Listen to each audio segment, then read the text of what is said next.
A former Virginia Tech soccer player is suing her former coach. Kirsten Henning claims that Chugger Adair engaged in a campaign of abuse and retaliation, leading her to leave the team after she refused to join her teammates in kneeling before games this season.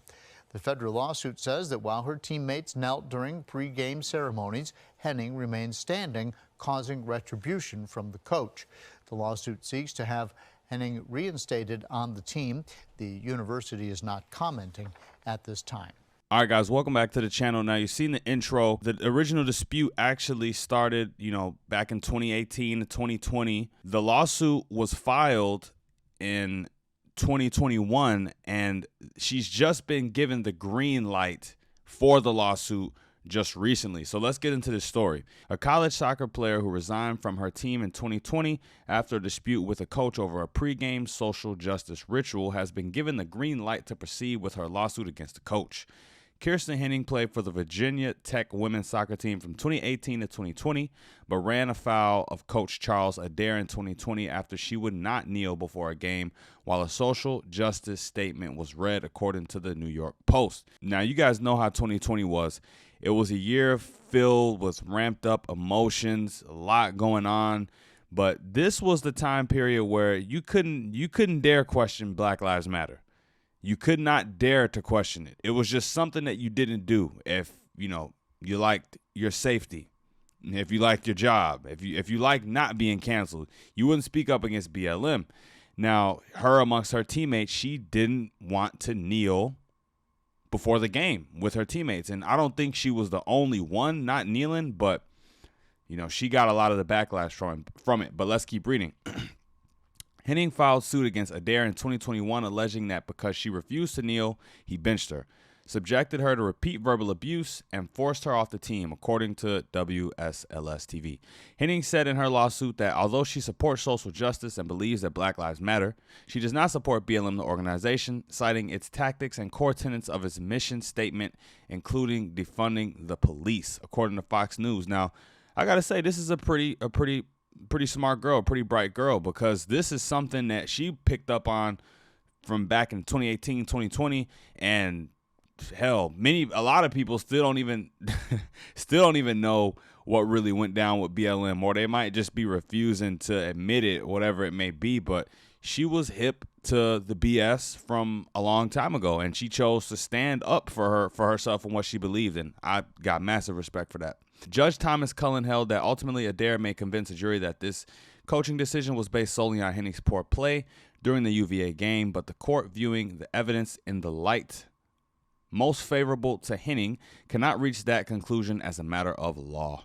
The ruling allowed Henning's case to go forward, said she alleges that Adair berated her at halftime in front of her teammates and again at a film review session the following week for bitching and moaning and doing her own thing.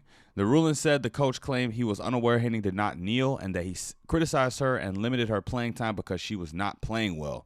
Adair has sued to have the suit dismissed, but U.S. District Court Judge Thomas Cullen wrote in his ruling that the court concludes that there is sufficient evidence in the record to support Henning's claim that Adair's actions, whatever his motives, adversely affected her First Amendment rights. Not only is he affecting her First Amendment rights, because if she doesn't want to kneel, she doesn't want to kneel. If she doesn't want to advocate for a group, she doesn't have to advocate for a group.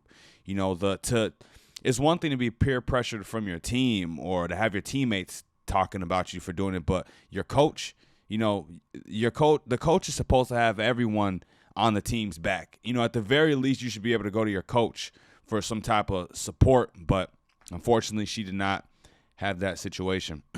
Whatever his motivations, the court has no trouble concluding that Adair's conduct towards Henning, publicly chastised her, removing her from the starting lineup, and reducing her playing time would tend to chill a person of ordinary firmness's exercise of her amendment rights, Cullen wrote.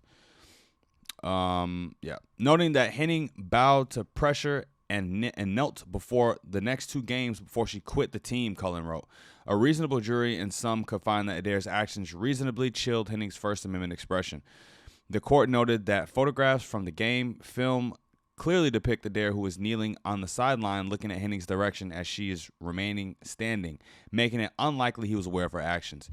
Cullen ruled that a fair review of the record indicates that Henning's case is based on more than supposition. Indeed, ample circumstantial evidence undergirds her claim and gives rise to genuine issue of material fact about Adair's true motives and actions.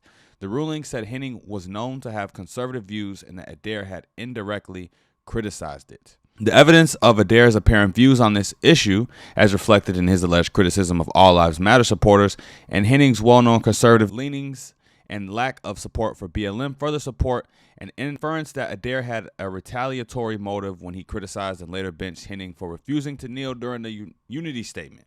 He wrote, "The ruling does not grant Henning a win in her suit, which will now be able to go to trial."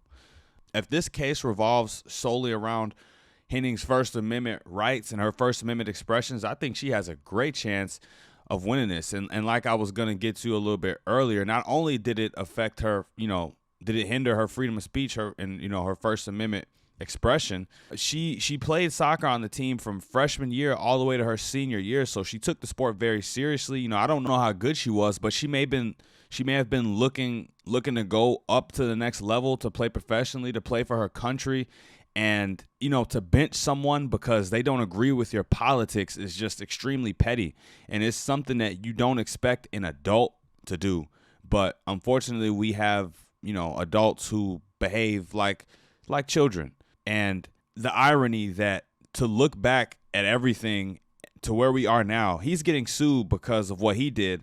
And it was all in defense of an organization that you could trust about as far as you could throw. 2020 was a time when the race hustlers really stepped up their game, and white guilt was running extremely rampant during 2020 during the George Floyd protests. He fell for it hook, line, and sinker, and now he's getting sued in defense of an organization that probably took his money and bought a mansion. I really hope she wins the case because it wasn't right, and she deserves to get justice for this. A lot of you guys don't know, but I played soccer. I played soccer for 9 years, started in middle school, finished in high school. I did not play in college. But, kids, when we play sports, whether we want to make it to the next level or we just have a love of the game, the last thing any kid wants on the team, whether you're in college or high school, like I said, is to be benched over something that has nothing to do with the sport itself. You can respect it if you're not doing well enough. If you're not performing and you get benched, okay, but to get benched because you don't support Black Lives Matter, it's honestly insane. And this is something that, I don't remember my generation having to deal with in school, man. School was never this political. But only a few short years after me exiting, you have things like this, man. I'm just glad I got out when I did. But all right, guys, that's it for the reaction. Don't forget to like, comment, share, and subscribe on your way out the door. I will give you updates on this case as more comes out. Till next time, you guys, I'm out of here. Peace.